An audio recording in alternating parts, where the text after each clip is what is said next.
हिंदी कहानी सोने की चिड़िया।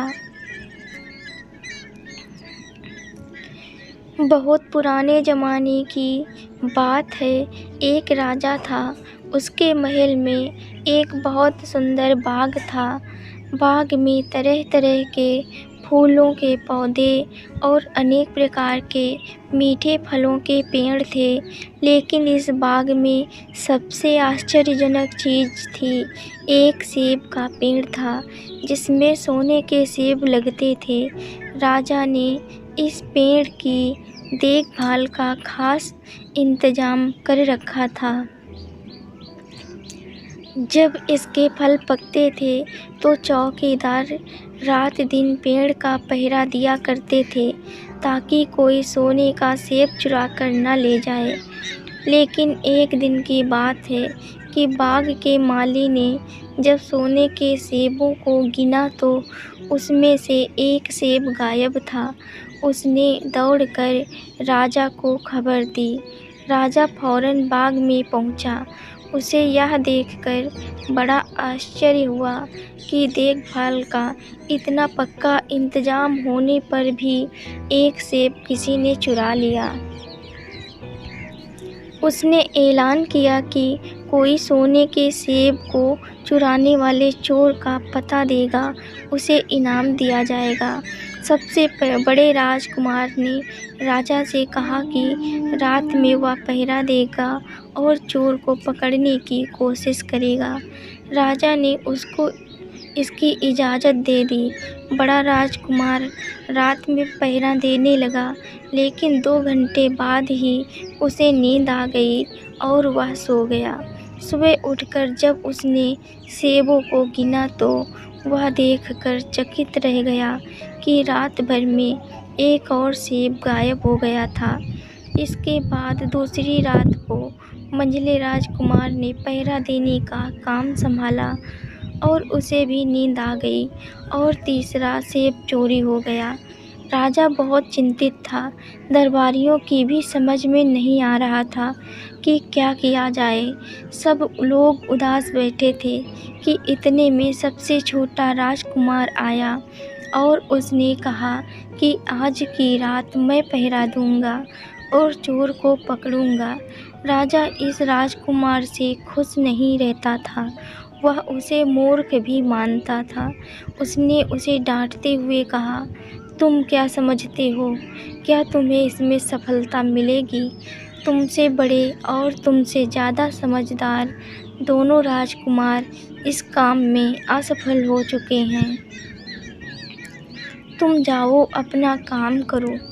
लेकिन छोटा राजकुमार नहीं माना। उसने राजा से प्रार्थना की कि उसे एक मौका ज़रूर दिया जाए। अंत में राजा राजी हो गया। राजकुमार रात में पहरा देने लगा। उसने तय किया कि वह किसी भी हालत में नहीं सोएगा और चोर को ज़रूर पकड़ेगा।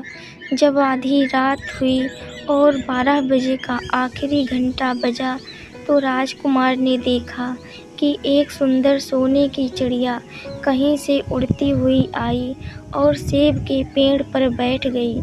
उसने देखते देखते सोने का एक सेब तोड़कर अपनी चोंच में पकड़ लिया। राजकुमार ने फौरन निशाना साधकर तीर चला दिया, लेकिन तीर चिड़िया को नहीं लगा और वह पंख फड़फड़ाकर उड़ गई। हाँ, इतना अवश्य हुआ कि उसका एक सुनहरा पंख टूटकर ज़मीन पर आ गिरा। दूसरे दिन सुबह राजकुमार ने राजा को सारी बात बता दी और वह सोने का पंख उनके सामने रख दिया। पंख इतना सुंदर और इतना कीमती था कि राजा उसे देखता ही रह गया। उसने कहा, अगर उस चिड़िया का एक पंख इतना सुंदर है तो वह पूरी चिड़िया कितनी सुंदर होगी। मैं चाहता हूँ कि उस चिड़िया को कोई पकड़ लाए। सबसे पहले बड़ा राजकुमार इस काम के लिए रवाना हुआ। चलते चलते वह एक जंगल में पहुंचा। वहां उसने एक लोमड़ी को एक पेड़ के नीचे आराम करते हुए देखा। राजकुमार ने मौका देखकर तीर अपने धनुष पर चढ़ा लिया। वह तीर छोड़ने ही जा रहा था कि लोमड़ी ने चिल्लाकर कहा, राजकुमार, मुझे मत मारो। मुझे पता है कि तुम सोने की चिड़िया की खोज में निकले हो। तुम मेरी राय मानो तो तुम्हारा काम जल्दी ही पूरा हो जाएगा। तुम इसी रास्ते से सीधे चले जाओ। शाम होने पर तुम एक गांव में पहुंचोगे। वहां तुम्हें आमने सामने दो सराएं मिलेंगी। एक सराय खूब सजी सजाई और सुंदर सी होगी, लेकिन तुम उसमें मत ठहरना। तुम उसके सामने वाली दूसरी सराय में ठहरना, जो बहुत मामूली और देखने में भी भद्दी सी होगी। ऐसा करने पर तुम्हारा काम आसानी से पूरा हो जाएगा। लोमड़ी की बात सुनकर राजकुमार को हंसी आ गई। उसने डांट कर कहा, भाग जा यहाँ से, मुझे तुम्हारी सलाह की ज़रूरत नहीं है। यह कहकर उसने तीर छोड़ दिया, लेकिन लोमड़ी बहुत चालाक थी। वह बचकर निकल भागी। राजकुमार आगे चलता गया।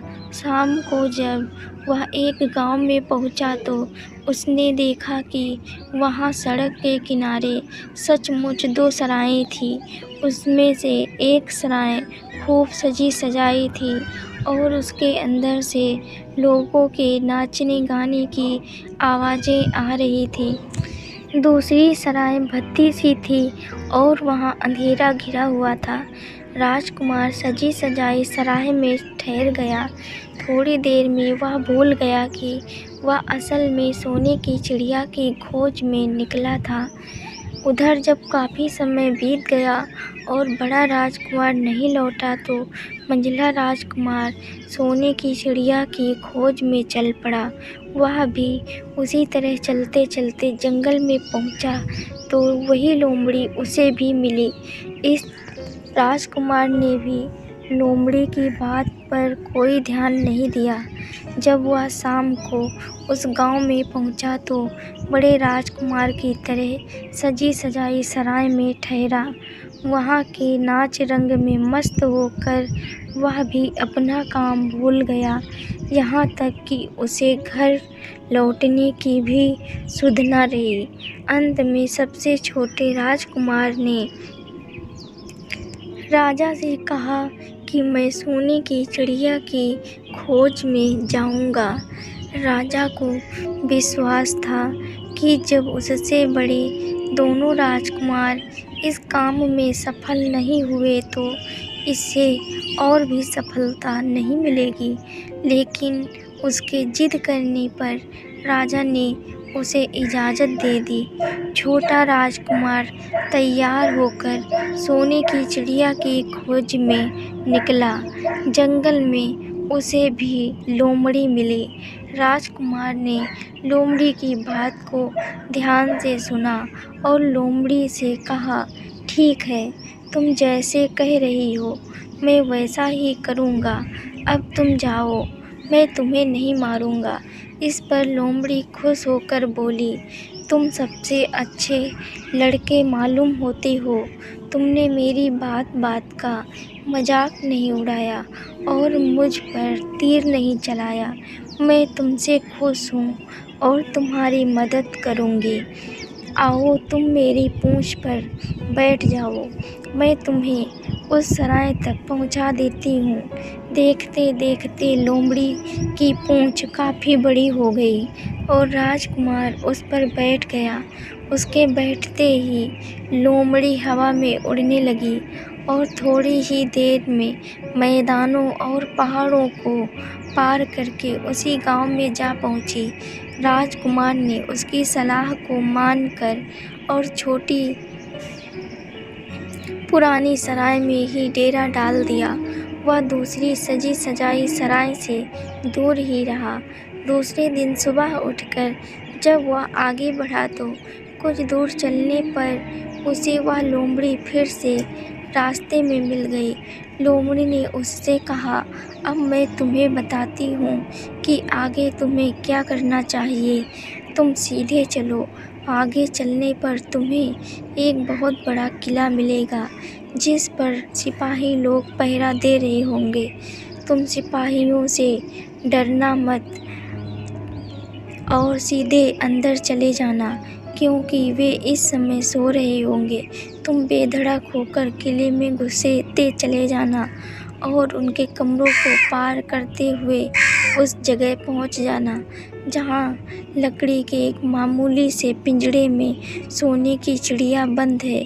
तुम चिड़िया को पिंजड़े सहित उठाकर किले से बाहर ले आना, लेकिन एक बात याद रखना, चिड़िया के पिंजड़े के पास ही एक बहुत सुंदर सा सोने का पिंजड़ा भी रखा होगा। तुम भूलकर भी चिड़िया को उस पिंजड़े में मत रखना। अगर तुम उसे लकड़ी के पिंजड़े में से निकाल कर सोने के पिंजड़े में रखने की कोशिश करोगे तो बाद में पछताओगे। यह कहकर लोमड़ी ने राजकुमार को फिर से अपनी पूंछ पर बिठाया और थोड़ी ही देर में उसको किले के पास पहुंचा दिया। राजकुमार ने किले के पास जाकर देखा कि सचमुच उसके पहरेदार सो रहे थे। वह बिना डरे सीधा महल में घुस गया और थोड़ी ही देर बाद वह उस कमरे में जा पहुंचा जहां सोने की चिड़िया एक पिंजड़े में बैठी हुई थी। पिंजड़े के पास ही सोने के 3 सेब पड़े हुए थे। इन सेबों को देखकर राजकुमार ने फौरन पहचान लिया कि ये सेब उसके पिता के बाग के ही थे। सोने की चिड़िया इतनी सुंदर थी कि राजकुमार उसको देखता ही रह गया।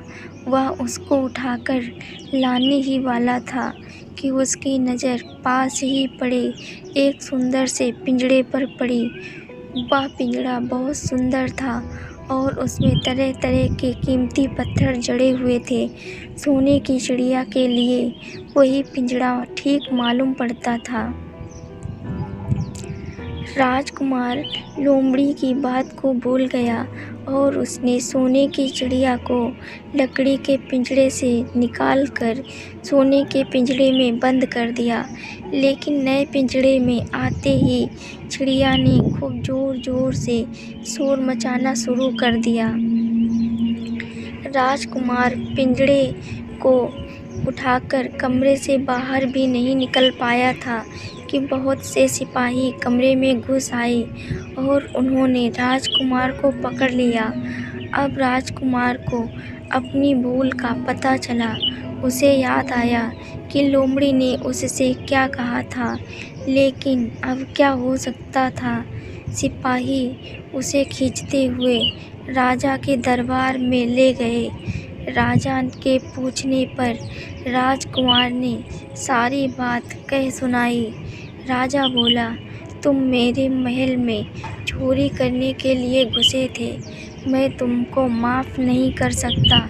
तुम्हें फांसी की सज़ा दी जाएगी, लेकिन मैं तुम्हें एक मौका देता हूँ।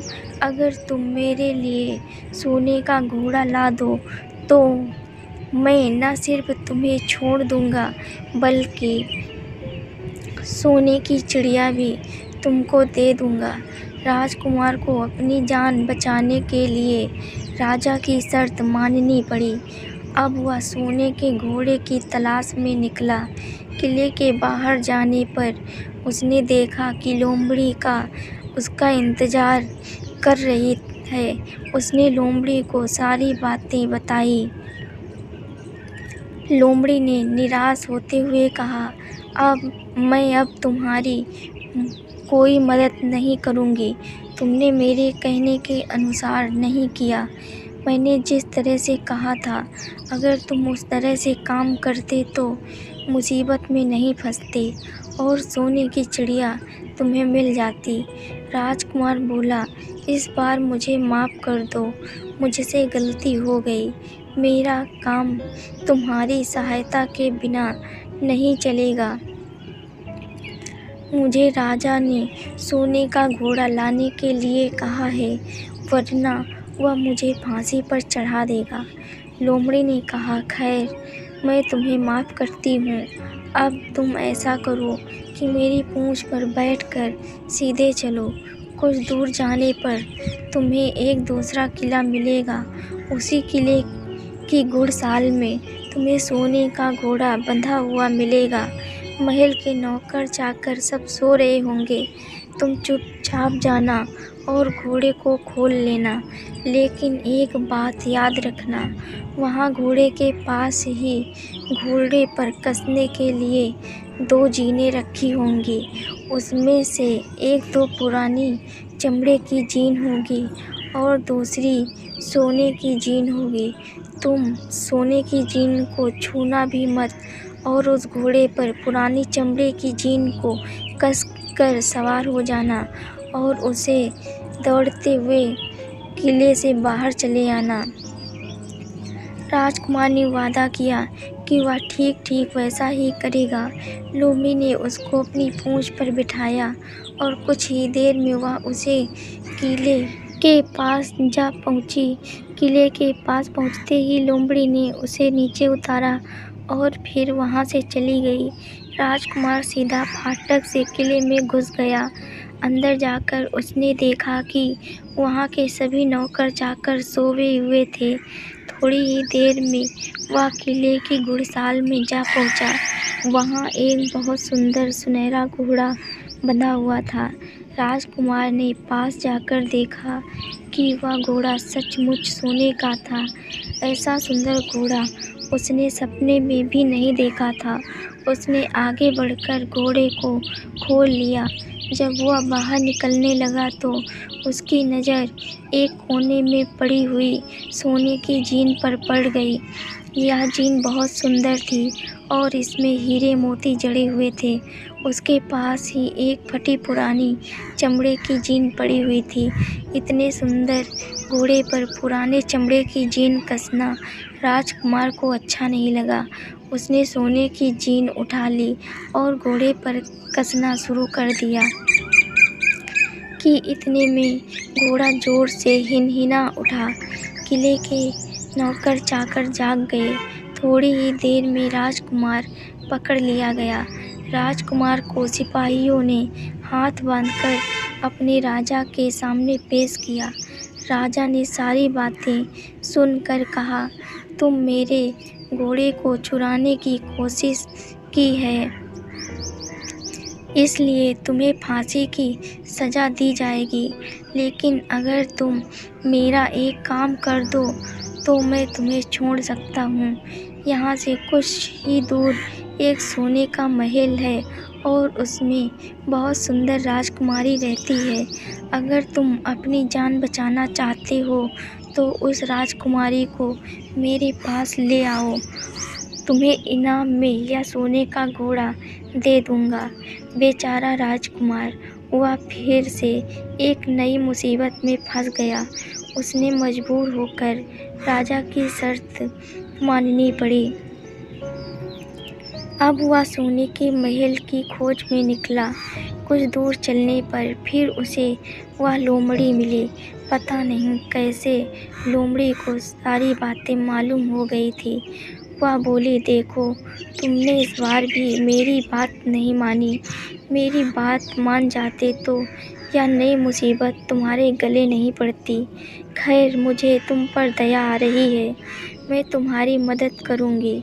चलो, मैं तुमको सोने के महल के पास पहुँचाए देती हूँ। तुम महल के बाहर ही कहीं पीछे छिपे रहना। जब उसमें से शाम को राजकुमारी तालाब में नहाने के लिए बाहर आई तो तुम आगे बढ़कर उसका हाथ पकड़ लेना। जैसे ही तुम उसको छूओगे, राजकुमारी तुम्हारे साथ आने के लिए राजी हो जाएगी। लेकिन एक बात याद रखना, तुम उसको वहाँ से अपने साथ ले आना। उसे वापस महल में मत जाने देना। वह तुमसे कहेगी कि मैं अभी अपने माता पिता से मिलकर आती हूँ, लेकिन तुम उसकी बातों में मत आना। वरना फिर मुसीबत में फंस जाओगे। यह कहकर लोमड़ी ने फिर से अपनी पूँछ फैला दी और राजकुमार उस पर बैठ गया।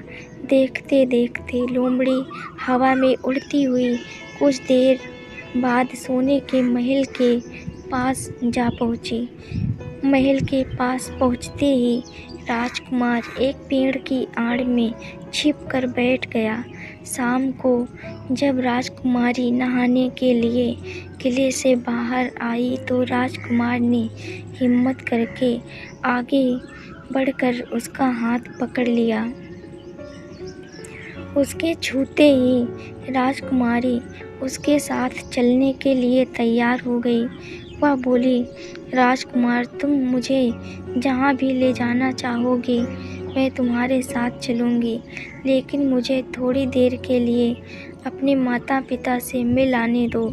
राजकुमार ने कहा, नहीं, यह नहीं होगा, तुम्हें तुरंत मेरे साथ चलना पड़ेगा। लेकिन राजकुमारी रोने लगी। इतनी सुंदर राजकुमारी को रोते देखकर राजकुमार का मन पिघल गया।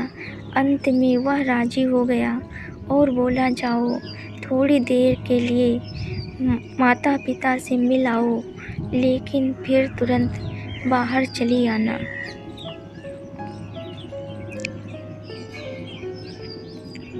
लेकिन राजकुमारी ने जैसे ही किले में पैर रखा, किले के पहरेदार जाग गए और उन्होंने राजकुमारी को पकड़ लिया। राजकुमार बहुत पछताया, लेकिन अब क्या हो सकता था। सिपाहियों ने उसे अपने राजा के सामने पेश किया। राजा बहुत निराश था। उसने उसी वक्त हुक्म दिया, इस राजकुमार को फौरन फांसी पर चढ़ा दिया जाए। यह सुनकर राजकुमार रोने गिड़गिड़ाने लगा। इस पर राजा ने थोड़ी देर विचार करने के बाद कहा, मैं अपनी आज्ञा वापस नहीं ले सकता, लेकिन तुम मेरा एक काम कर दो तो तुम्हारी जान बच सकती है। हमारे किले के ठीक सामने यह जो बड़ा पहाड़ है, इसके कारण हमारे किले की सुंदरता नष्ट होती है। अगर तुम 8 दिनों में इस पहाड़ को खोदकर साफ कर दो तो तुम्हें क्षमा कर देंगे और राजकुमारी का विवाह तुम्हारे साथ कर देंगे। राजकुमार किले के बाहर आकर पहाड़ को खोदने लगा। उसके हाथ में एक छोटी सी कुदाली थी। उसकी समझ में नहीं आ रहा था कि इतना बड़ा पहाड़ 8 दिन में वह कैसे खोद सकेगा। फिर भी उसने अपनी जान तो बचानी ही थी, इसलिए वह पहाड़ खोदने लगा। धीरे धीरे 7 दिन बीत गए।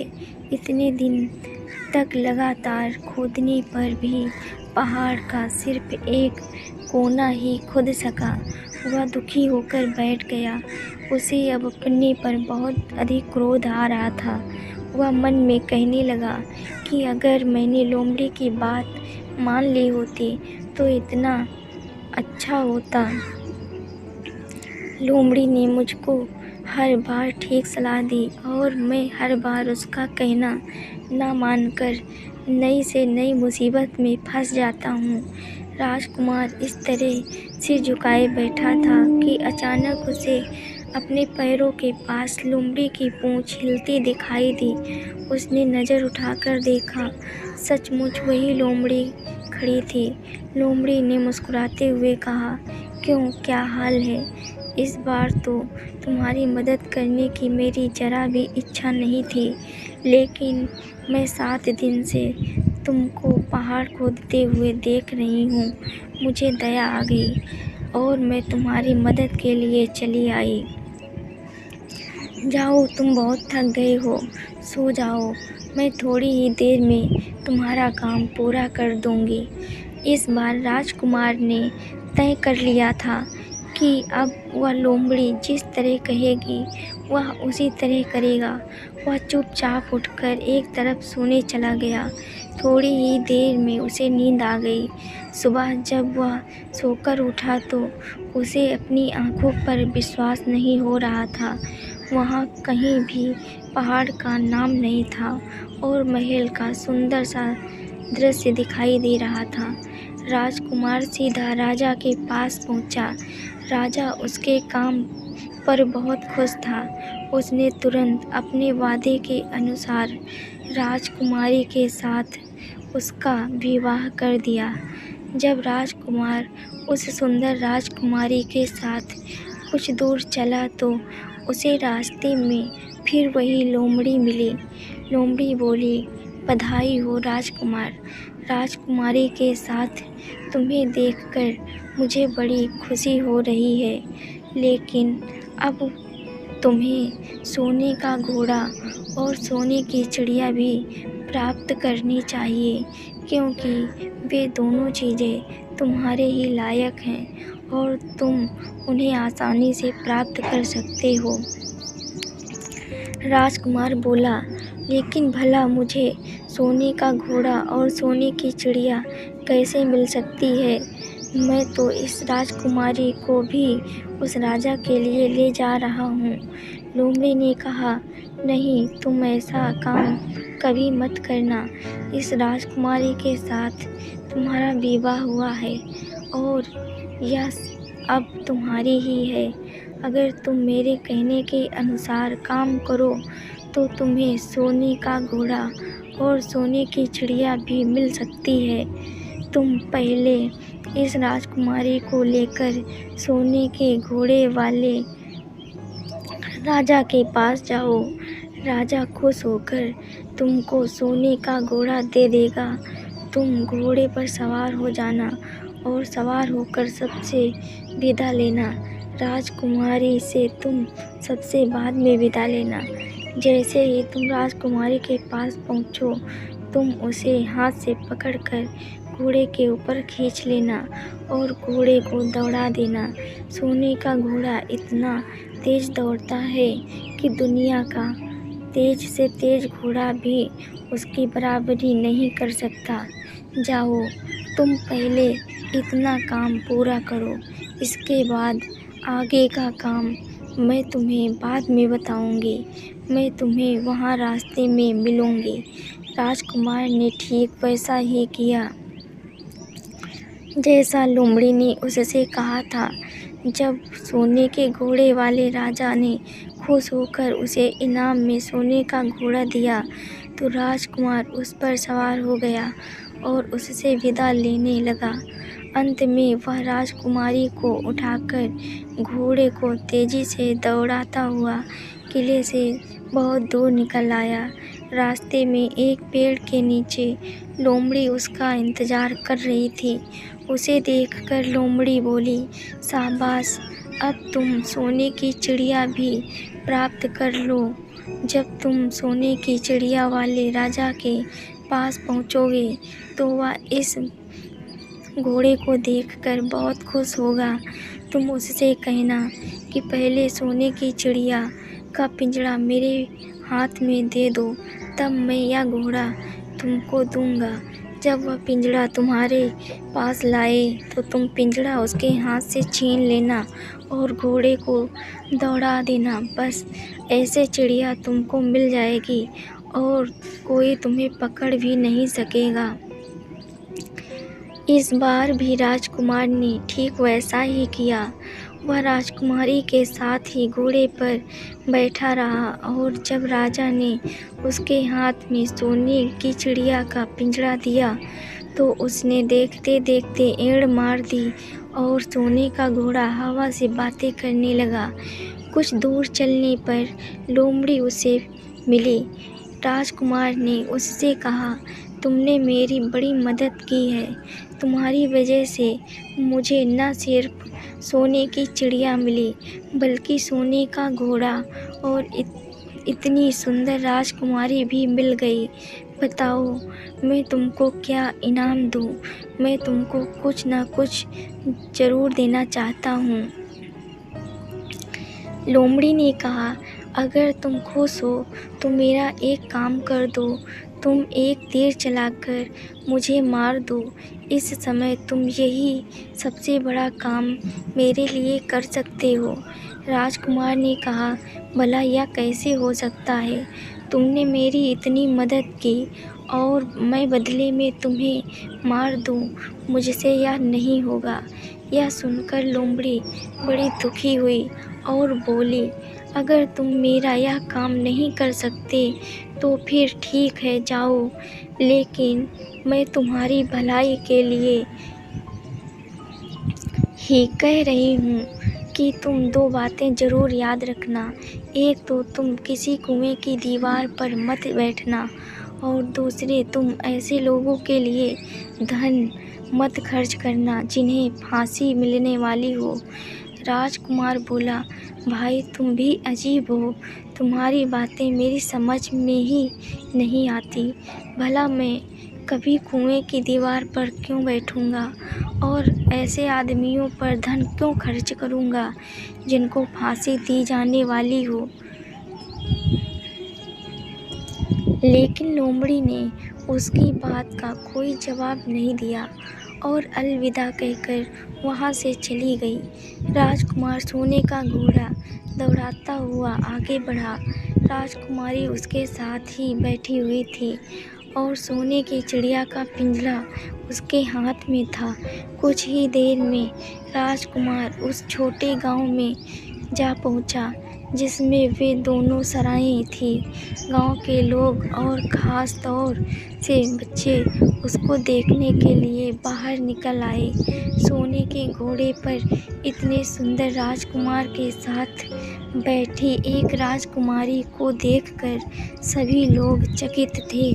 इतने में राजकुमार ने देखा कि गांव के बगीचे में एक जगह बहुत से लोग जमा हैं और कुछ शोर हो रहा है। राजकुमार के पूछने पर लोगों ने बताया कि वहाँ दो आदमियों को फांसी देने की तैयारी हो रही है। राजकुमार उधर ही चल पड़ा। वहाँ पहुँचने पर उसने पहचान लिया कि जिन आदमियों को फांसी दी जाने वाली थी वे और कोई नहीं बल्कि उसके ही भाई थे। वे लोग तब से उसी सजाई सराय में रह रहे थे और तरह तरह के बुरे काम करते थे। वे जुआ भी खेलते थे और जुए में बहुत सा धन हार चुके थे। उन्होंने लोगों से बहुत सा रुपया भी उधार लिया था। इन्हीं सब बातों से चिढ़कर अब गांव वाले उन्हें फांसी पर चढ़ाने जा रहे थे। राजकुमार भला यह कैसे होने देता। उसने लोगों से कहा कि मुझसे रुपया ले लो और इन लोगों को छोड़ दो। उसके बहुत कहने सुनने पर लोग राजी हो गए और उन्होंने उन दोनों आदमियों को रिहा कर दिया। राजकुमार अपने भाइयों को छुड़ाकर आगे चला। कुछ दूर चलने पर जंगल में उन्हें एक कुआं दिखाई दिया। इस पर राजकुमार ने कुछ देर कुएं के पास आराम करते हैं और वहाँ ठंडा पानी पीने के बाद हम लोग आगे चलेंगे। राजकुमार राजी हो गया। अब तक वह यह भी भूल चुका था कि लोमड़ी ने विदा होते समय उससे क्या कहा था। वह सोने घोड़े से उतरकर कुएं की दीवार पर बैठ गया और आराम करने लगा। उसके दोनों भाइयों ने मौका देखकर उसे कुएं में धकेल दिया। इसके बाद उन्होंने घोड़े पर राजकुमारी को डाला और सोने की चिड़िया का पिंजरा उठाया और वहाँ से चलते बने। कुछ ही देर में वे लोग अपने राज्य में लौट आए। घर लौटकर उन्होंने राजा से कहा, हम लोग सोने की चिड़िया को पकड़ लाए हैं। इसी चिड़िया ने हमारे बाग से सोने के सेब चुराए थे। इसके साथ ही हम एक या सोने का घोड़ा और राजकुमारी भी लाए हैं। राजा बहुत खुश हुआ। सारे राज्य के लोग खुशियाँ मनाने लगे, लेकिन राजकुमारी खुश नहीं थी। वह बार बार रोती रहती थी उसने खाना पीना छोड़ दिया। यही नहीं, घोड़े ने भी दाना पानी बंद कर दिया और सोने की चिड़िया भी उदास रहने लगी। राजा ने बहुत कोशिश की, लेकिन न तो वह राजकुमारी खुश हुई और न सोने के घोड़े और सोने की चिड़िया ने दाना खाना शुरू किया। उधर छोटा राजकुमार कुएं में गिर गया था, लेकिन वह मरा नहीं था। कुआं बहुत गहरा था, लेकिन उसमें पानी बहुत थोड़ा था। वह कुएं में बैठा बैठा अपने भाग्य को कोसता रहा।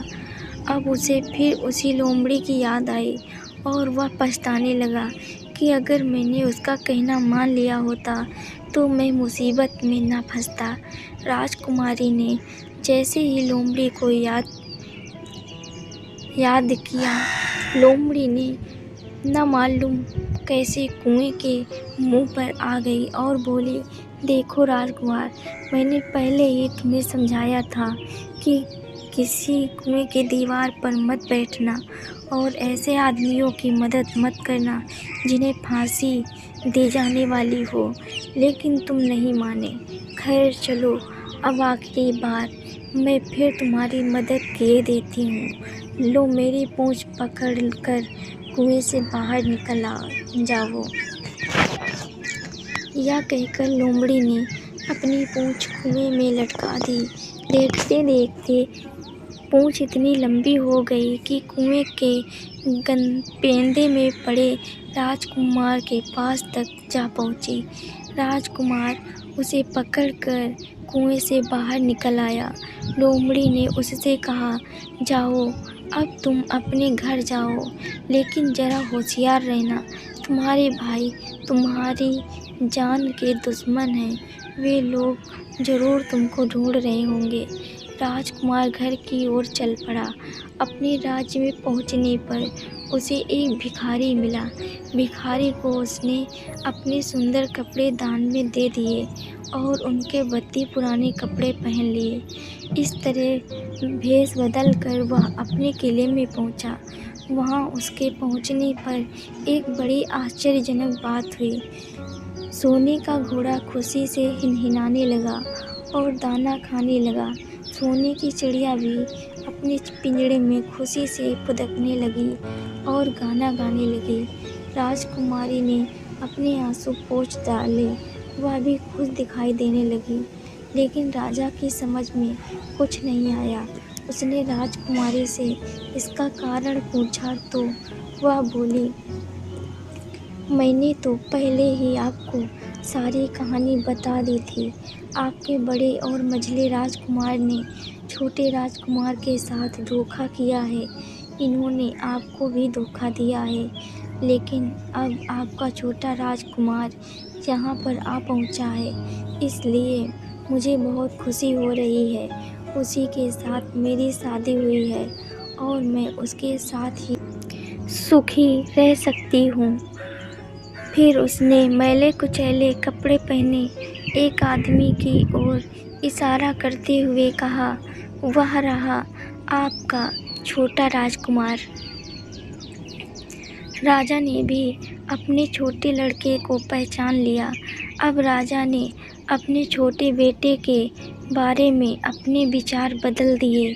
अब वह उसको बहुत समझदार और बहादुर मानने लगा और उससे बहुत अधिक प्यार करने लगा। उसने उसको राजगद्दी पर बिठाने का निश्चय किया। बड़े और मंझले राजकुमार ने अपने छोटे भाई को ही धोखा नहीं दिया था, बल्कि राजा को भी धोखा दिया था। इससे राजा उनसे बहुत नाराज़ था। उसने उन दोनों को अपने राज्य से निकलवा दिया। इसके बाद बड़ी धूमधाम के साथ राजकुमारी के साथ राजकुमार का विवाह हुआ और दोनों सुख से रहने लगे। लेकिन राजकुमार उस लोमड़ी को नहीं भूला था जिसने उसकी सहायता की थी। एक दिन समय निकालकर वह जंगल में उस लोमड़ी की खोज में निकला। बहुत ढूंढने के बाद एक पेड़ के खोखले भाग में उसने उस लोमड़ी को चुपचाप बैठे हुए देखा। लोमड़ी बहुत उदास थी और पहले से बहुत ज़्यादा दुबली भी हो गई थी। राजकुमार को देखते ही लोमड़ी ने उसे पहचान लिया और कहा, आह, कहो राजकुमार, आज इधर कैसे भूल पड़े। राजकुमार ने कहा, मैं आज तुम्हें ही ढूंढने के लिए आया हूँ। चलो मेरे साथ बाग में आराम से रहना, वहाँ तुम्हें किसी तरह की तकलीफ़ नहीं होगी। यहाँ तो जंगल में तुम्हें खाने पीने की तकलीफ़ होती होगी और जंगली जानवरों और शिकारियों का डर बना रहता होगा। लोमड़ी ने कहा, नहीं राजकुमार, मैं यहाँ ठीक हूँ, और भला अब तुम्हें मेरे दुख से क्या लेना देना। तुम्हारा काम निकल गया, अब तुम सुख से अपने राज्य में रहो। राजकुमार बोला, नहीं, तुमने मेरा बड़ा उपकार किया है। मैं तुम्हें इनाम देना चाहता हूँ और अपने साथ ही रखना चाहता हूँ। राजकुमारी भी बहुत खुश होगी, वह भी तुमसे मिलना चाहती है। लोमड़ी बोली, अगर तुम सचमुच मुझे इनाम देना चाहते हो तो मेरा एक काम कर दो। मैंने तुमसे पहले भी कहा था कि तुम तीर चलाकर मुझे मार दो, इसी से मेरा लाभ होगा। असल में एक जादूगर ने मुझ पर जादू कर रखा है। मैं लोमड़ी नहीं हूँ, मुझे उसके जादू के प्रभाव से लोमड़ी के रूप में रहना पड़ रहा है। मैं तो उसी देश का राजकुमार हूँ जहाँ की राजकुमारी से तुम्हारा विवाह हुआ है। असल में वह राजकुमारी मेरी छोटी बहन है। अगर तुम तीर चलाकर मुझे मार दोगे तो इस जादू से मुझे मुक्ति मिल जाएगी और मैं फिर अपने देश लौट सकूँगा। राजकुमार को यह सुनकर बड़ा आश्चर्य हुआ। उसने फौरन अपने धनुष पर तीर चढ़ाया और लोमड़ी की ओर छोड़ दिया। तीर के लगते ही लोमड़ी मर गई और उसमें से एक सुंदर सा राजकुमार निकल आया। फिर दोनों राजकुमार आपस में गले मिले। इसके बाद दोनों राजकुमार वापस महल में लौट आए।